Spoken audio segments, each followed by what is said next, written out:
लेकिन तुम जानती भी हो तुम कहाँ हो। अब की बार वो उसकी तरफ बढ़ते हुए ठंडे लहजे में बोला और उरूश सन्न रह गई, बस उसे देखती रही। शहर से बहुत दूर एक घना जंगल, और उस घने जंगल में जंगली जानवरों का होना एक आम बात है। और उस जंगल के बीचों बीच एक काटेज जहां इस वक्त तुम हो। तुम शोर मचाओ, चीखो चिल्लाओ, कोई सुनने वाला नहीं। भाग जाओ और जंगल के जानवरों का खाना बन जाओ। मेरा न सही किसी जंगली जानवर का भला जरूर हो जाएगा। आखिर में अपनी बात कहकर वो उसे अच्छा खासा डरा चुका था।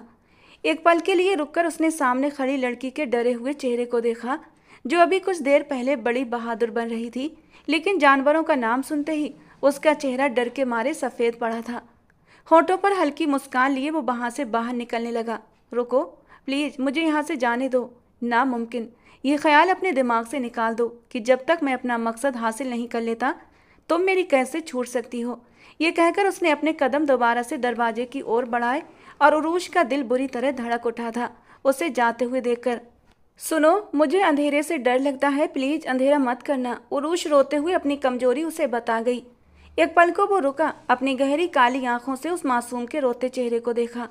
उसका दिल उसकी ओर खींचने लगा, लेकिन अगले ही पल दिल को सख्त करते हुए जोर से दरवाजा बंद करके बाहर निकल गया। लेकिन लाइट बंद नहीं की, इतना एहसान वो उरूश पर कर गया था।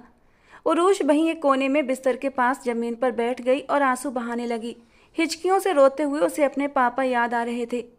अगले दिन सुबह उरूश रोते हुए डेविल के सामने खड़ी थी। सुनो, तुम मेरे साथ 4 रातें गुजार चुके हो, मुझे अब घर छोड़कर मत आना, मुझसे शादी कर लो। और वो एक झटके से पीछे हटा था। क्या बोल रही हो, होश में तो हो? डेविल को उसकी दिमागी हालत पर शक हुआ था। जो लड़की घर से इतने दिन तक गायब रहे, समाज में उसका क्या मकाम होगा। उरूश की बात पर डेविल उसे देखता चला गया।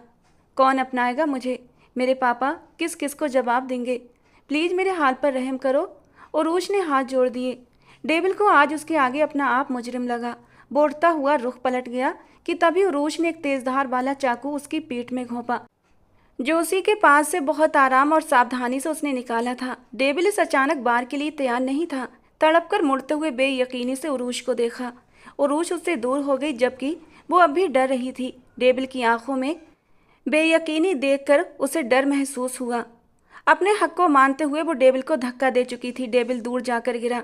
शायद उसे उरूश की बातों से ज़्यादा उसके बार पर तकलीफ हुई थी, वरना वो इतना कमज़ोर नहीं था कि उरूश के एक बार से ढह जा। तुम्हें क्या लगा मैं तुमसे शादी करूंगी?